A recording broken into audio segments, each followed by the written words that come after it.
Today's opening begins with Red Alert Red Ale from Full Geek Brew Labs in Winnipeg. Not too much in the way of tasting notes amongst the wording on the back of the can. They just describe it as a smooth and malty red ale. And it is all that and a little bit hoppy as well. Interesting. So, the first thing in feels like it's a multi-pack, which makes sense because that is a lot of what's been coming in recently. There's a whole bunch of things in here. Let's just start with whatever this is on the top of the pile. It is some RF connectors. This looks like a couple of F connectors on that side, female F connectors to SMA on this side. When I got that VNA antenna analyzer a few weeks ago, maybe a month or so ago, I found that I didn't have very many adapters around to go to and from the various different types of antennas and whatnot that I would want to play with. So I started ordering them. And I'm going to guess, based on when this showed up, that is what's in a lot of the packages in this multi-pack. I'll go and take a look in a minute at the listings, but for now, let's just see what we got here. Oh, no, that is not an RF connector. Okay, I'll just set that aside. I'm going to just quickly dig through these and see what other RF connectors I got in this batch, and then I will get right back to you. All right, here's what I got. So there is the SMA male to F female, which I already showed you. Now I have an SMA female to SMA reverse female. Note that the male has a pin protruding, and this one, even though it's got the outer thread, it has a female connection inside. And then I got the opposite side. This is a SMA male to SMA reverse male. So this style of male is the standard version, and that is the reverse version.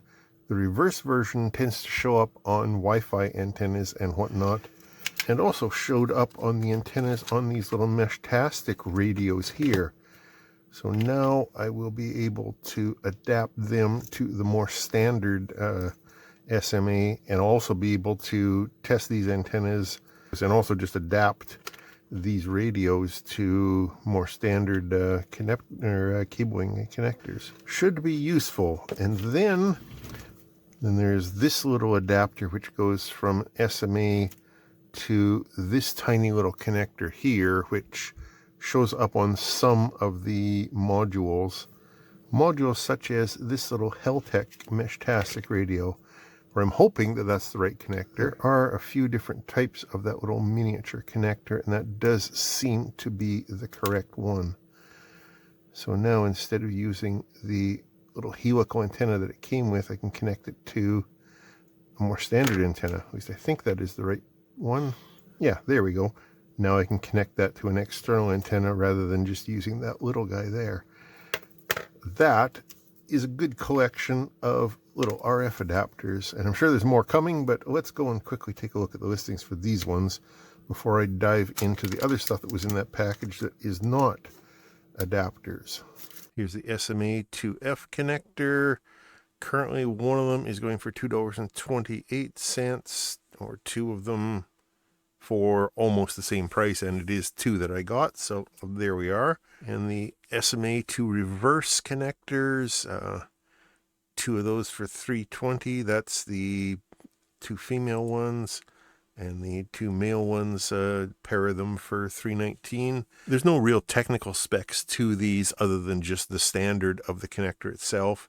And then the little jumper adapter, SMA pigtail to IPX. I don't know if that is the full name of it, but that seems to be the name that I found most often. I got just a nice short one for $2.37. I probably should have got a couple of them at that price, but for now that'll do what I need it to do. And also in that multi-pack, stuff that wasn't connectors or adapters, is these two little modules here. So they're two similar but slightly different modules. They've both got power coming in this side between 5 and 24 volts. And coming out this side, we have ground and power going out. This one has D1 and D2 going out. This one has G, R, and B going out. On this side, there are 3 push buttons. There's an 8-pin chip, slightly different arrangement of components. The one that's got the G, R, and B outputs has 3 transistor-looking devices there. So that is, in case anybody hasn't figured it out, the RGB LED strip driver or controller. This one, I'm about 99% sure, is an addressable LED controller. And we have seen that one before in the mailbag that I pulled it out of. I couldn't identify it at the time, but I did find it and put a link to it later on. So I ordered a second one just so that we can play with it and we can have a good link to it. And it's got this one from, presumably from the same sale page. Let's take a quick look at them, and then should we hook both of them up? Or maybe I'll just hook the one of them up. I don't know. We'll see. By the 24-volt WS2812 colorful light controller, flow light control board, RGB light strip controller, breathing atmosphere light. So there are the 2 different ones. One of them they call incandescent light, which is the addressable LED one, and the other one is called RGB lamp, which is just the straight RGB outputs. And they come at the low price of $275 Canadian each. What does it have to say for itself? Wide range of voltage inputs, 5 to 24 volts. But that is going to be whatever the voltage of your LED strip is. You just match it there. Can talk to up to 900 RGB chips. That's pretty cool. So that is the addressable one. And it will work with a variety of different types of addressable LEDs, including the ones that use 2-wire control, aka a clock and a data line, or the more common ones, the WS2811, 2812, which use a single data line. And then there is the other one, the 3-channel RGB controller, maximum current 3 amps per channel. And that will be limited by what these transistors can handle, I assume. Not too much more to say about these. They've got the part number lasered off the microcontroller, so nothing we can look at there. Let's just hook them up and play with them, shall we? All right, much soldering has ensued. I have the analog one, or the one for the standard RGB strips, connected up here. So this one is a 12-volt strip, which means we've got it connected up to a 12-volt power supply. And if we turn that on, we get some LEDs. And then if we push the different buttons, we can control the LEDs in ways that I don't quite have figured out yet, but there are patterns that happen. I can't remember which button does which, but there we're getting some stuff. Can you see that? Actually, that looks a little bit better at that angle. But regardless, we can control it in certain ways. Unfortunately, without having any kind of a manual with this, it's going to be a bit of a trial and error to figure out what the buttons do, but there's that one. Then the other one I have connected up to just this addressable set of LEDs and my 5-volt power supply over there. So if I turn that on, and then we should be able to get some patterns out of that guy with the different buttons as well, and change the speed of them and whatnot. So yeah, that works pretty well, and it's a super cheap little self-contained controller, or 2 of them for different types of LEDs. That is pretty nifty. And here is that next multi-pack. This has some bigger things in it, so let's see what we got. 1, 2, 3 things. Let's start with this one because it's got pictures on the outside of it. It calls itself a Glasses Case Wireless Cleaning Multifunction Cleaning Box. Although surprisingly, the AliExpress description makes more sense. High-frequency ultrasonic glasses cleaner, 1 piece. That could come in handy around here because the house is full of people who wear glasses. Plus, just having an ultrasonic cleaner in the shop, I think would be a useful thing.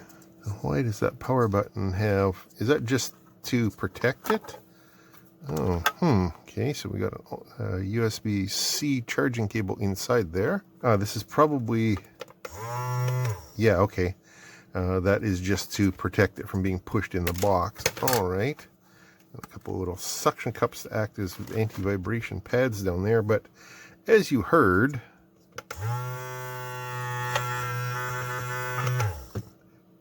I wouldn't call that ultrasonic, sonic maybe. So it does come with a set of instructions that are in 100 different languages. Seems like there's a built-in timer in it. You push the little water drop button to select between 10 and 20 minute timing cycle. It's got built-in charge protection. That's useful. Cannot be turned on while charging. Slightly inconvenient, but not a big deal. Anyway, you just put your cleaning solution in it and push the power button, put your glasses in, and away you go.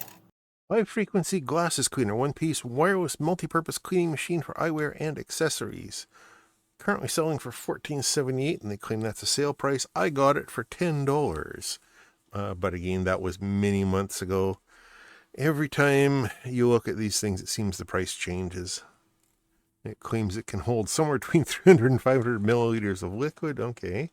It's got a manual attached. I wonder if that's any better than the one that came with it. No, it looks like it's the same one, which is in incredibly fine print and in an infinite number of languages. All right. There's maybe a better look at the English language one, or the French or Italian if you prefer. Freeze frame if you actually want to read it, or follow the link and click and grab your very own copy. It doesn't say anything about what kind of a cleaning solution to use. Water or glasses cleaner, or for stubborn stuff like circuit boards, alcohol I suppose would work because it is plastic, so it won't interfere with it. I think for glasses I might just put a little bit of a glass cleaning solution in water, or maybe use automotive glass cleaner or something like that. I don't know. Anyway, it suggests it's got a 200 milliamp hour battery and not much else about it down here. Shock absorbing and noise reducing. Yeah, that's just a little suction cup feet. Maybe I'll take it apart to see what the circuit and stuff is inside. I'm not sure. What do you think? Leave a comment down below if you'd like to see that. Otherwise, it will just get absorbed into my tools. Okay, what's the next thing?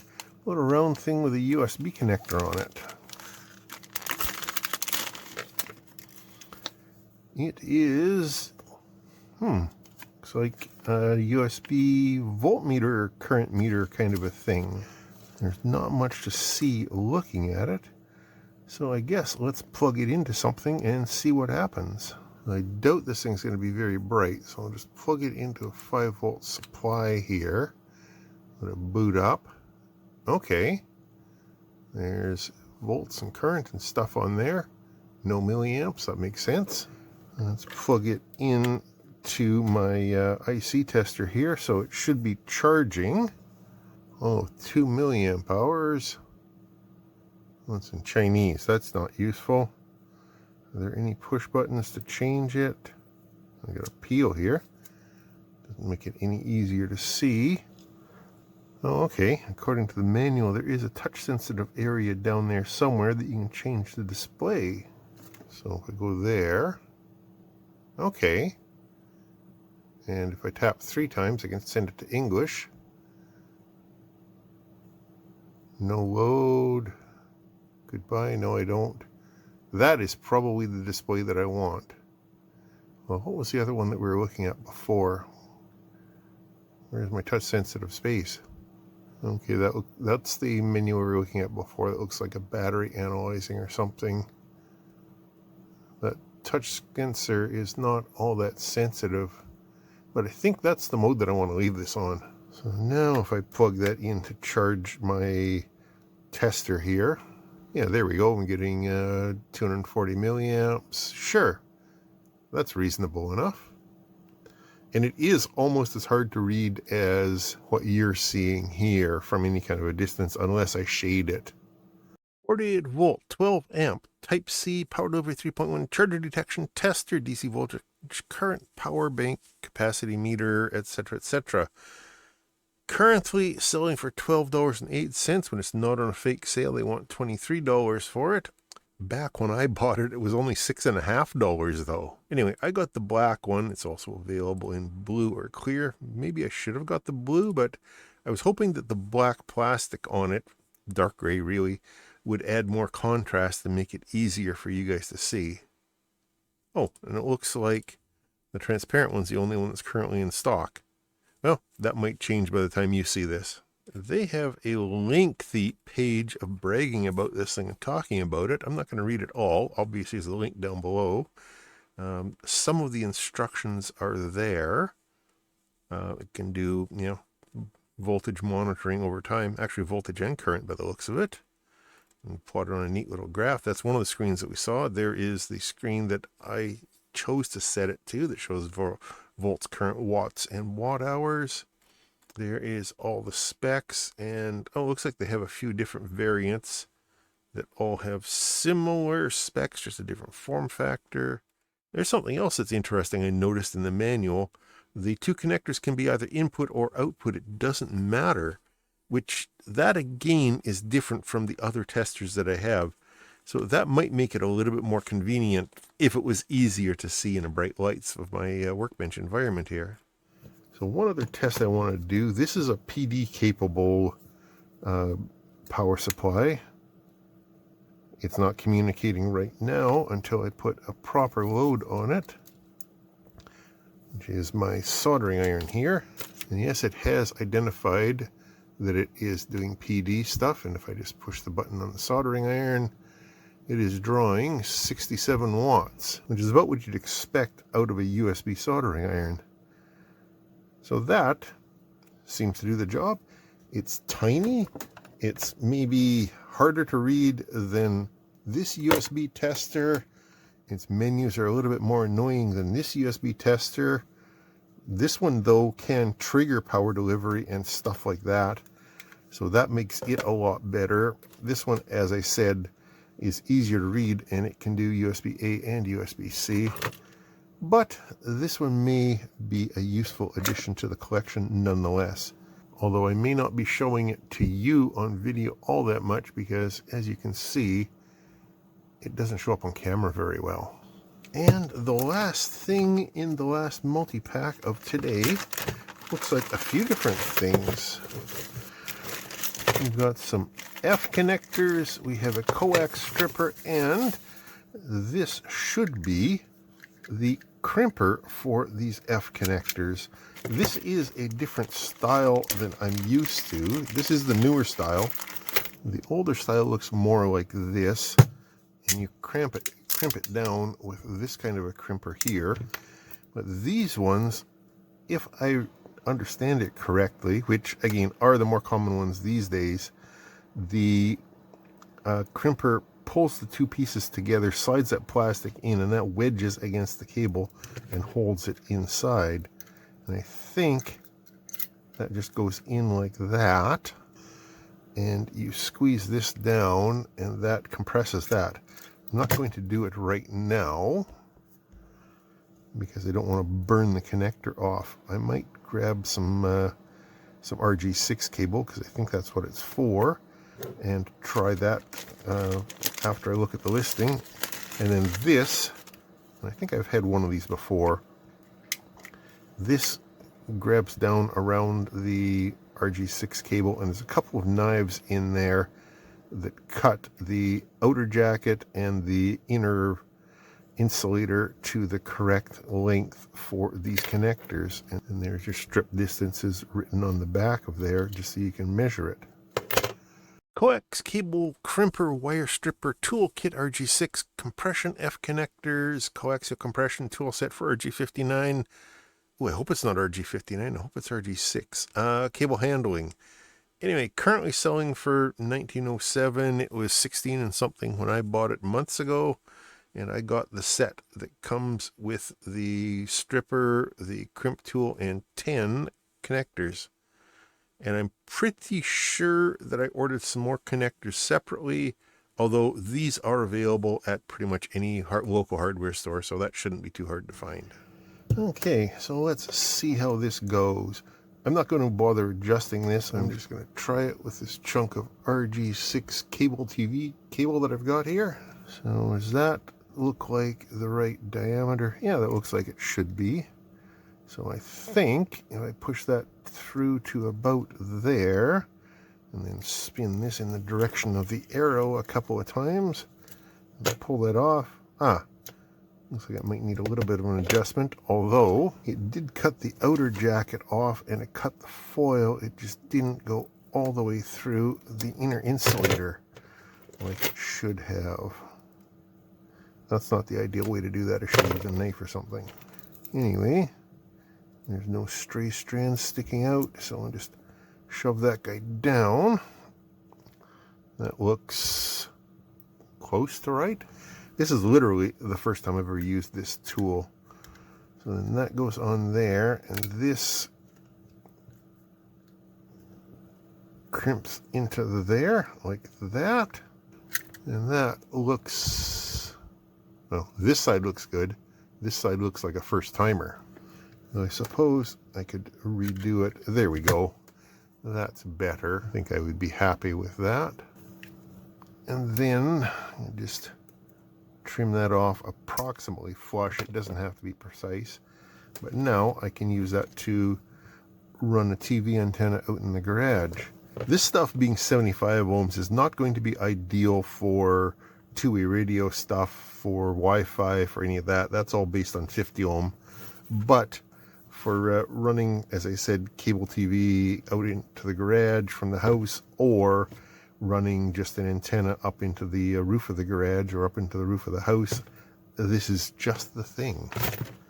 So now, let me clear all this stuff away and bring in the rest of the stuff, and we'll wrap this video up. One moment, please. And there is the contents of today's Mailbag Monday. Bunch of cool stuff today. Starting off with these assortment of RF adapters, which are going to come in handy for testing and whatnot. Staying in the RF theme, I guess, the F connector termination kit. And again, this is the newer system that seems to have taken over the world. The older style ones, I'm finding it really hard to find those connectors, so I figured I'd get along with the times. Next, we have these two different little LED control boards. One for just normal analog strips and one for addressable strips. Super cheap, and they seem to do the job.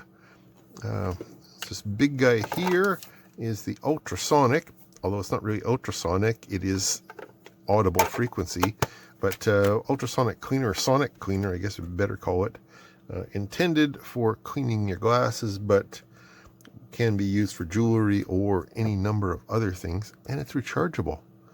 What else? Oh yeah, the little USB tester. It's the smallest one that I've got. It can do all of the PD voltages and whatnot. I think the best feature that I like about it so far, without having played with it too much, is the fact that you can use either connector as the input or the output. Although the downside is that it's really hard to read in bright light. But I think it will be a useful addition to the collection nonetheless. Well, what did you think of that? Questions and comments down below as usual. Thanks for watching. I do appreciate it. And of course, thanks to the YouTube channel members and the Patreon supporters who help me pay for this stuff and help me keep my beer fridge full. I really do appreciate it. It does make it a lot easier to keep doing these videos. As I said, questions or comments down below. I'll talk to you later.